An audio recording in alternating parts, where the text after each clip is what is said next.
c'est la Minute Pia-Pia. Hello, hello, hello, remarquable, sublimissime créature céleste. Bienvenue à la Minute Pia-Pia, c'est félicité. Je suis ravie de pouvoir parler avec vous aujourd'hui. Comment allez-vous? Est-ce que vous avez passé une semaine qui vous pose des soucis? Est-ce que vous vous dites que ça y est, là c'est le temps de peut-être trouver un peu d'inspiration dans cette vidéo et de trouver l'énergie pour repartir? Vous êtes au bon endroit. Et si vous avez passé une bonne semaine, on va faire en sorte que la semaine prochaine soit encore meilleure. Tout va bien. Suivez-moi, on continue notre initiation pour éveiller la Kundalini, histoire de se rappeler que nous sommes sur Terre et pas pour faire de la figure. D'accord? C'est parti. Donc la première fois la semaine dernière, je vous expliquais un petit peu pourquoi j'avais décidé de parler de l'éveil. Parce que c'est une période, comme je vous l'ai déjà dit, où il y a des changements énormes et il est temps que, au lieu d'être assis à commenter le changement, nous fassions partie du changement. Nous nous réveillons notre esprit et à l'issue de ce parcours, je le souhaite pour tout le monde, vous aurez éveillé votre Kundalini et surtout activé votre troisième œil. Vous ne verrez plus les choses de la même façon que tout le monde, que mainstream, et vous pourrez prendre des décisions pour votre vie qui vont vous transformer, transformer votre entourage et transformer le monde. Oh là, on est ambitieux, mais c'est ce qu'on est venu faire et on n'est pas des kékés. Mais en même temps, ce que je veux dire par là, c'est qu'il n'est pas question forcément d'avoir une renommée mondiale. C'est pas ça, transformer le monde. À partir du moment où vous avez compris qui vous êtes, à partir du moment où vous avez repris le pouvoir de ce que vous êtes et avez commencé à mettre en place des changements dans votre vie, déjà vous transformez la société, sans même vous en rendre compte. C'est de ça qu'il s'agit. Nous sommes des révolutionnaires dans l'esprit. C'est ça qui est phénoménal. Alors, qu'est-ce que c'est que la Kundalini? On en a déjà parlé. C'est cette énergie vitale représentée souvent comme un serpent enroulé 3,5 fois en bas de la colonne vertébrale au niveau du sacrum. Pour commencer l'initiation, on commence donc toujours à la base, comme quand on construit une pyramide. Vous voyez un petit peu ce que je veux dire. La pyramide, 4 côtés, une base solide qui va petit à petit s'affiner comme nous. Nous allons partir de la racine. Donc la racine, c'est quelque chose de très très large. L'ancrage dans ce monde terrestre pour construire cette antenne remarquable qui nous mettra en connexion ici à partir du couronne avec le cosmos, avec l'éternel. Qu'est-ce que c'est que les chakras? Les chakras sont des points d'énergie qui sont situés non pas dans notre corps physique, clairement, mais dans tous nos corps, toutes les couches énergétiques qui constituent les êtres que nous sommes. Il y en a 7 principaux. C'est de ceux-là dont nous allons parler. Nous en avons aussi des moins principaux, mais tout aussi utiles, qui sont au niveau des mains, des pieds, et qui se situent un peu partout. Il y en a même, dit-on, au niveau des cheveux. Donc, vous voyez... Là, nous, on s'occupe des 7 principaux et nous allons commencer par la base, donc par le chakra racine. Et oui, nous allons parler du chakra racine. Le chakra racine qu'on appelle en sanskrit Muladhara. Je vous l'écrirai, vous allez le retrouver là. Muladhara, où se trouve-t-il? Il est situé entre l'anus et le périnée. Alors, comment on va dire... c'est un peu comme si vous faisiez partir une corde du centre de la tête ici, vous savez, le centre ici, et vous la fassiez rentrer et qu'elle ressortait. Elle ressort vraiment, pour les messieurs, ce sera derrière les testicules avant l'anus, et pour les dames, ce sera juste derrière le vagin, entre l'anus. C'est vraiment là. Et c'est là qu'est Muladhara. Bon, c'est rare qu'on puisse l'atteindre là, donc quand souvent on fait du travail énergétique à partir de ce chakra-là, on place le doigt, la main comme ça, juste au-dessus de l'arrêt des fesses. Après le petit renforcement du sacrum, quand vous êtes derrière ici, juste avant l'arrêt des fesses, vous pouvez toucher cet endroit-là. C'est souvent là qu'on situe Muladhara, mais il est plus bas, puisque c'est la racine. Mais ça va, quoi. C'est pas... voilà, pour tous les corps, ça correspond et ne vous inquiétez pas. Mais en général, il est en bas, il est là. Et c'est le chakra de tout ce qui correspond à la matérialité, c'est-à-dire à l'incarnation pure, les rapports avec la terre dont nous sommes issus, les composants de notre corps. Alors c'est là que j'aborde un autre sujet qui est très important par rapport à ça. Muladhara, c'est l'expression « je suis ». Quand vous faites des affirmations, certains d'entre vous font des affirmations je suis prospère, je réussis ma vie, je suis ci, je suis ça », je vous en ai dit pas mal précédemment. C'est très très bien, vous faites appel à ce chakra-là, parce que c'est le chakra de la matérialisation.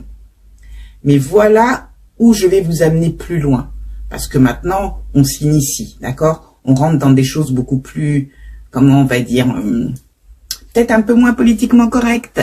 Ouais, je sais, squeeze me. Je suis. Ce fameux « je suis », c'est encore quelque chose qui plaisait pas beaucoup aux religions établies, on va dire. Hein, on revient là-dessus, mais pas que les religions établies, même les gouvernements. Avoir quelqu'un qui est en dessous, qui a un statut dit inférieur, qui puisse si vous voulez, se projeter devant le monde et dire « je suis », c'est énorme. « Je suis », c'est le premier nom de l'Éternel. « Je suis », c'est la présence divine en vous. « Je suis pauvre », c'est de dire que Dieu à travers moi est pauvre.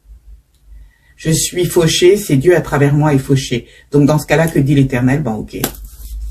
Ah, ok, donc tu vas être fauché. C'est appeler l'Éternel, par ce je suis, vous appelez, vous canalisez en fait l'énergie divine de façon à ce que par cette matérialité, hein, par Muladhara, les choses se réalisent dans ce monde. Je suis pauvre, j'appelle la matérialisation de ma pauvreté. Je suis fauché, j'appelle la matérialisation de mon statut de fauché. Je suis malade, j'appelle la matérialisation de la maladie. Je vous dis ça, si vous êtes avec moi au quotidien, vous verrez que j'utilise « je suis » de façon totalement impropre aussi. Ici, on est dans l'absolu, on est dans l'initiation. Comme vous, j'apprends. Mais ce qui est génial, c'est qu'on apprend remarquablement bien, on se développe de plus en plus et on voit les changements dans notre existence. N'est-ce pas merveilleux? Bon, maintenant revenons au sérieux parce que je vais aborder un sujet qui peut-être fâche. L'humilité. Oh, cette vaste blague. L'humilité, ça a été inventé pour les pauvres. Une fois de plus. Je suis humble, c'était une façon de vous dire, je reste à ma place. Parce que, voyez-vous, c'est toujours amusant d'avoir quelqu'un qui est très haut placé, dont on vous parle d'humilité. Ah, bah il est comme ça, mais il est très humble. Ah, bah il est très humble, mais il vit dans un château avec 27 chambres, 14 salles de bain, 12 serviteurs, 11 jardiniers, 13 piscines, 14 Rolls. Mais qu'est-ce qu'il est humble? Quand il me parle, il connaît le nom de toute ma famille. Vous voyez le truc? Il n'y a pas de mal à être riche, avoir 25 000 chambres et tout ça. C'est pas ce que je suis en train de dire. Mais ne confondons pas. C'est pas ça l'humilité. Ok? Ça, c'est de la condescendance. C'est du paternalisme. D'accord? Le patron qui est milliardaire à souhait, mais qui sait que le nom de votre petit-fils Thierry, c'est parce que sa secrétaire le lui rappelle. Hein? Juste avant de vous voir. Ou alors, parce qu'il y en a, c'est aussi leur boulot de faire ça, pour justement être sûr de vous maintenir bien en laisse. Donc ne vous trompez pas. Si vraiment il avait votre bien-être en considération, il vous paierait mieux. On est d'accord? Voilà. Moi je dis ça... Voilà, je dis rien. Bon, continuons. Donc, cette fameuse humilité, c'est une arnaque. Comme ça, tel que dit, quand on vous dit... Vous savez, on a des enfants, des fois, quand ils sont petits, ils disent « Alors moi, je suis très intelligent. Moi, je sais ça, je sais ça, je sais ça. Moi, je suis ici. » Et puis nous, on est là. « Ah non, machin, faut être humble. Ah non, non, non, tu peux pas dire comme ça que t'es très intelligent et tout ça. Faut être humble. Faut apprendre à dire les choses, mais doucement, quoi. Donc, tu peux dire « Je suis un très bon élève. » Pas trop. Mais tu peux dire « Je réussis bien à l'école. » Donc, comme ça aussi, on apprend à nos enfants, reste à ta place, t'es gentil. Je vous donne un exemple.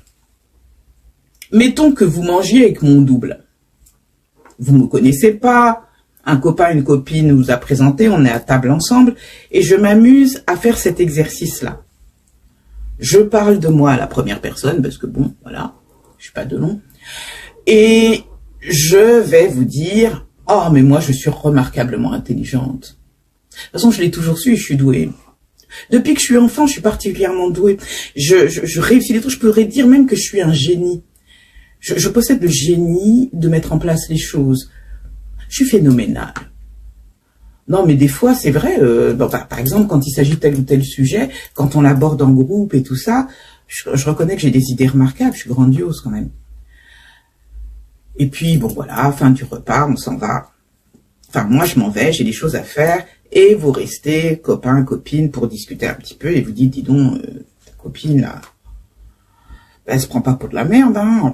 Je suis grandiose, je fais ça, je suis un génie, coucou, ça va en bas, ici fait bon, mais salut les gueux. Vous voyez ce que je veux dire?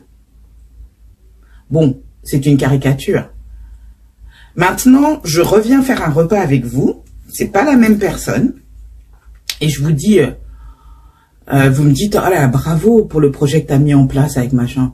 Oh ouais, non, mais attends, c'était pas mon idée, moi j'étais juste une simple exécutante, hein. Mais je reconnais que c'est vrai qu'on a travaillé très très bien en équipe, c'était phénoménal.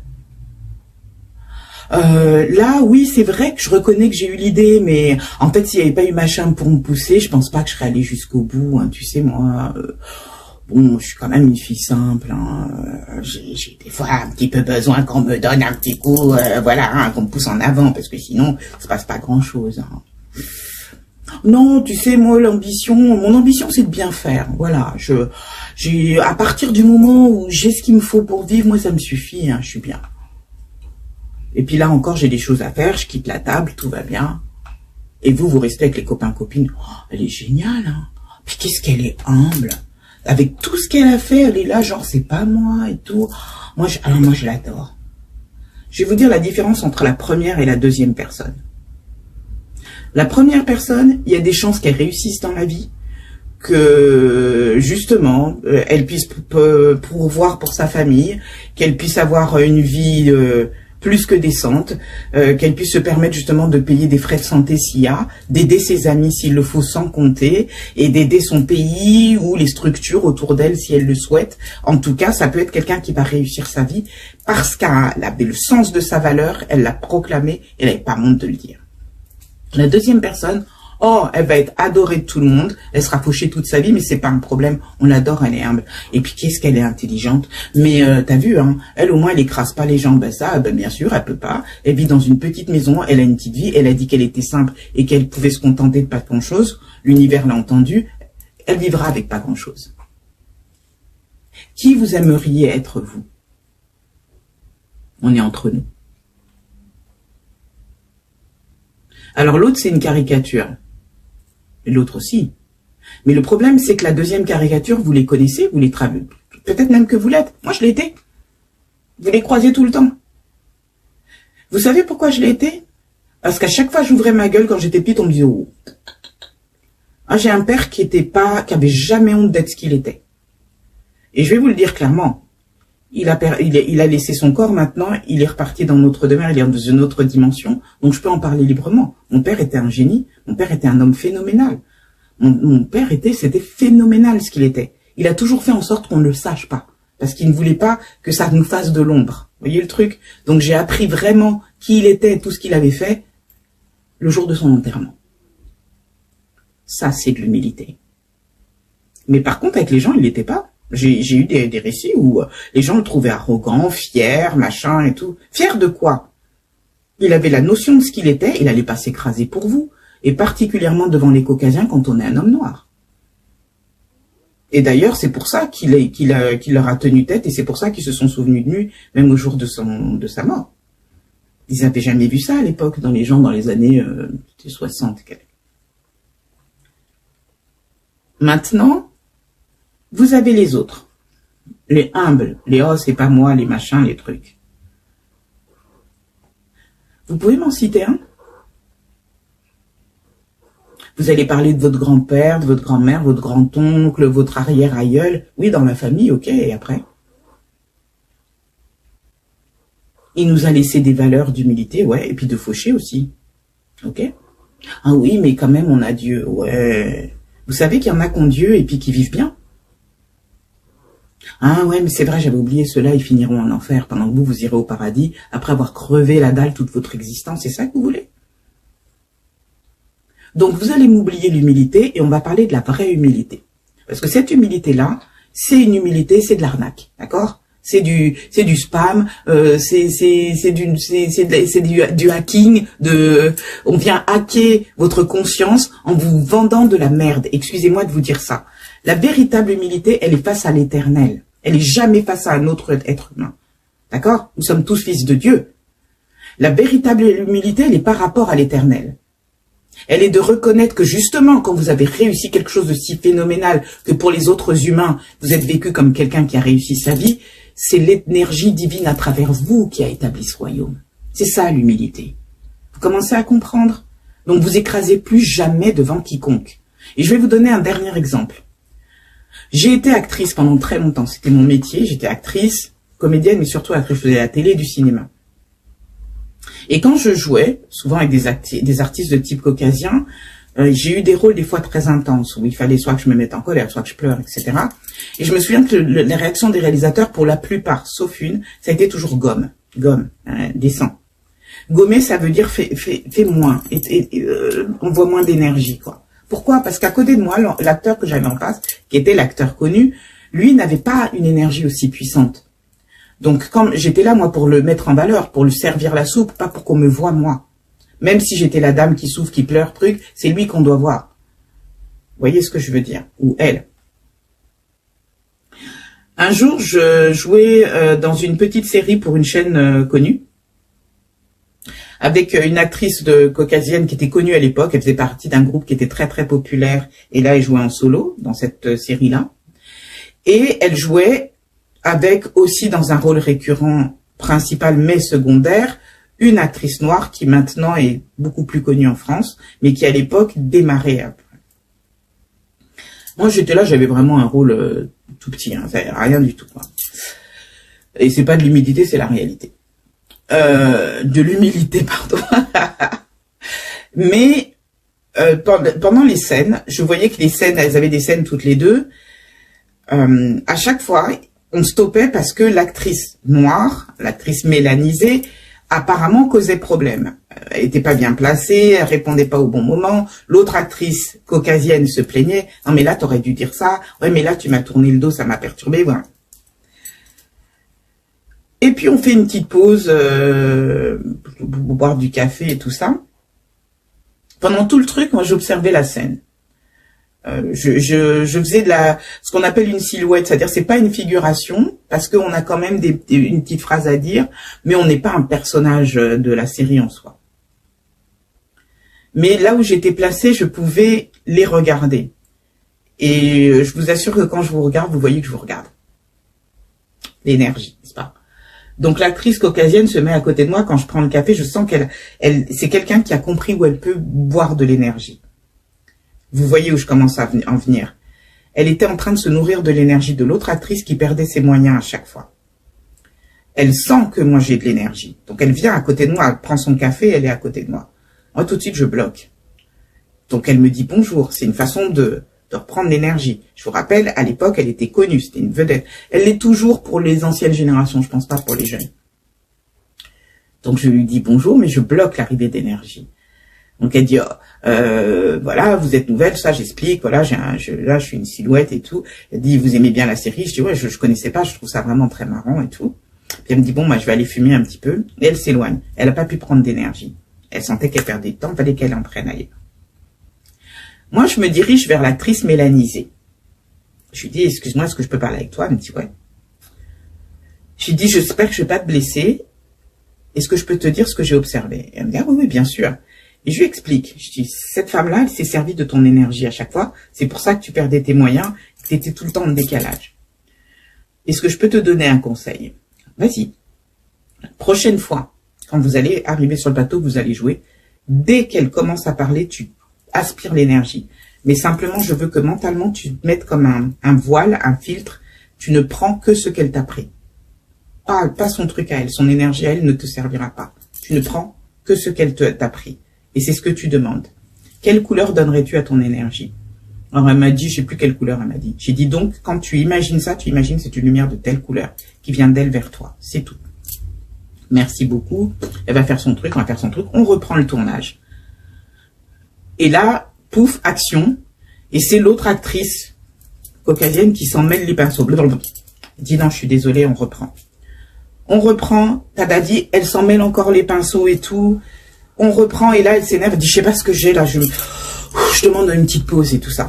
Voilà ce qui s'est passé. L'autre s'est retournée vers moi et m'a fait ça. Voilà ce qui s'est passé. Enfin, elle me l'a fait discrètement. J'avais rétabli l'équilibre. On lui demandait à l'autre de s'écraser face à l'autre actrice. Donc son jeu déjà était très moindre. Il était mélo. Alors que c'est une actrice qui a une grande gueule, je peux vous le dire. Déjà, elle devait s'écraser par rapport à l'autre qui n'était finalement pas bonne. La preuve, elle a pas continué dans ce domaine-là. C'était pas son truc. Mais en plus, elle se nourrissait d'énergie de celle dont elle savait qu'il y avait de la puissance. Chez qui elle savait qu'il y avait de la puissance. Ce que j'ai fait, c'est l'aider à rétablir l'équilibre. Par la suite, elle a pu, son rôle s'est développé un peu plus, puis après la série s'est arrêtée. Mais elle a su partir de cette position soi-disant humble pour restaurer le je suis. Tu viens pas me piller. Je suis. Tu viens pas piller chez l'Africaine la force que tu n'as pas chez toi. Comprends? Elle a établi son racine, elle a établi son je suis, elle a repris l'énergie qu'on lui a prise, elle s'est entourée d'une aura qui est elle était présente. Cette scène s'est extrêmement bien passée pour elle. Et par la suite, quand ils ont repris, elle brillait tout le temps, c'était phénoménal. Et l'autre lui a foutu la paix et c'était clair qu'elle n'était pas faite pour ça, donc c'était autre chose. Mais voilà les petits exemples que je vous donne. Je suis, c'est fait. Celle que vous attendez tous de façon impatiente. Je sais. C'est le moment où nous allons commencer à activer cette magnifique Kundalini. À partir de Muladhara. Nous partons donc du chakra racine et nous allons l'activer d'abord au chakra racine. Nous allons réveiller le petit serpent qui dort. Comme ça, petite note pour les personnes qui pourrait craindre cette image du serpent, ça n'est pas une image démoniaque, c'est une vision parce que tout simplement, c'est un filin de lumière dont on dit qu'il nous relie au cosmos, à Dieu. D'accord? Juste ça. C'est pas un serpent en soi, c'est pas un être démoniaque. Ne nous trompons pas. Mais dans la mystique, le serpent, l'ourbos, c'est l'énergie vitale. C'est l'énergie. D'accord? Voilà. Donc, je vous ai dit, vous avez le petit schéma. Muladhara se situe entre le périnée et l'anus. Je vais vous demander, déjà, pour l'instant, juste de contracter votre anus. Faites-moi confiance. Allez, on contracte. Donc, ça se voit même pas. Hein. Mesdames, messieurs, contractez votre périnée. Les dames, ça va faire fermeture, remontée du vagin. Les messieurs, ça va faire remontée des bouboules là. On sent que ça resserre. Allez, hop. Et maintenant, vous faites les deux. Anus, périnée. Foum. C'est un exercice qui se voit même pas, n'est-ce pas? Maintenant, je vous demande de vous souffler. Maintenant, vous expirez. Vous soufflez.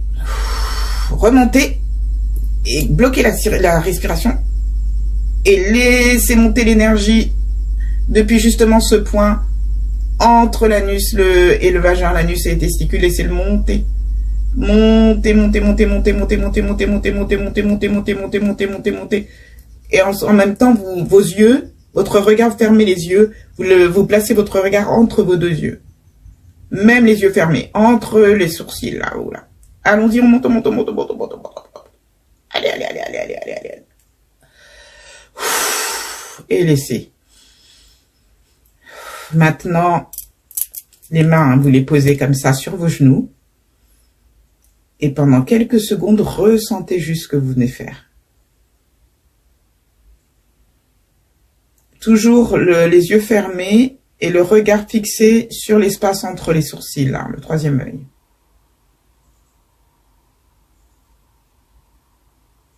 On recommence l'exercice. Attention. On contracte, boum, les deux, et on monte, oh, et on bloque la respiration, et on monte, monte, comme si vous laissez monter jusque justement aux deux yeux, là, au troisième œil. Allez. Continuez à bloquer votre respiration. Et relâchez.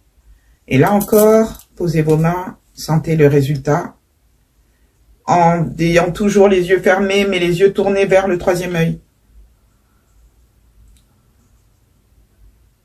Et la troisième et dernière fois, on inspire, on expire, on inspire, on bloque, et on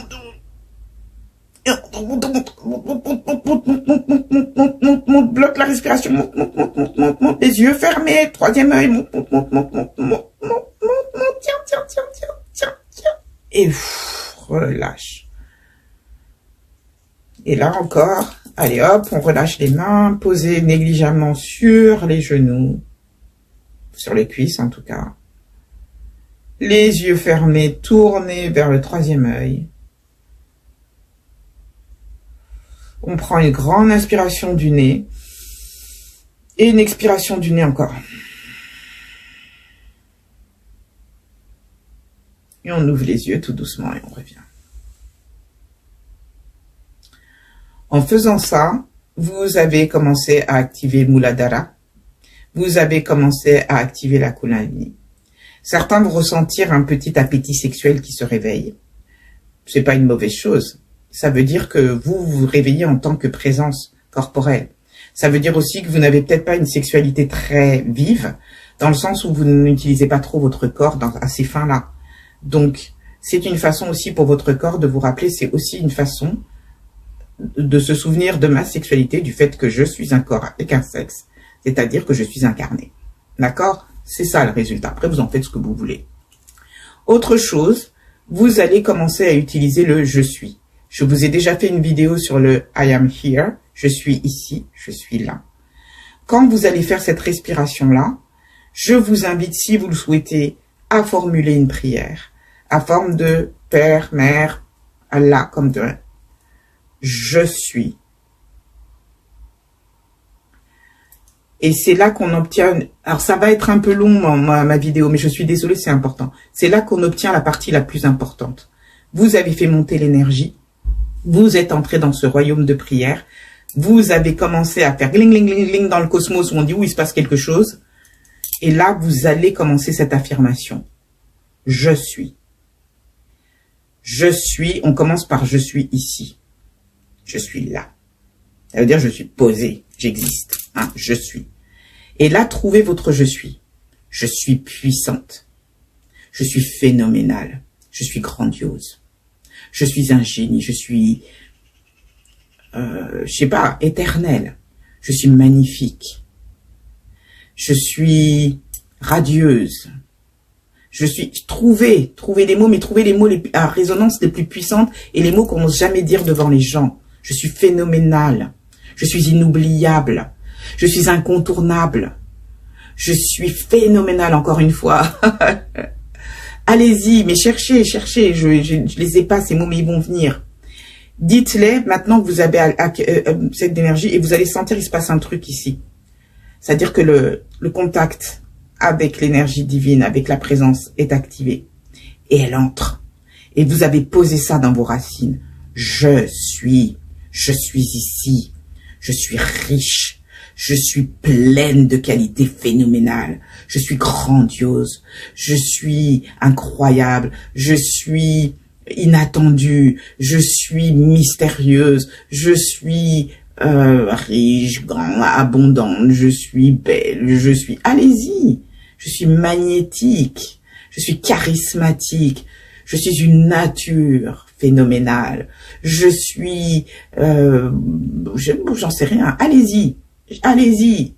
Je suis milliardaire, je suis millionnaire, je suis généreuse, je suis, qu'est-ce qu'on peut dire, splendide, je suis resplendissante, je suis jeune, je suis en parfaite santé, je suis dynamique, je suis solide, je suis loyale, je suis puissante, je suis influente.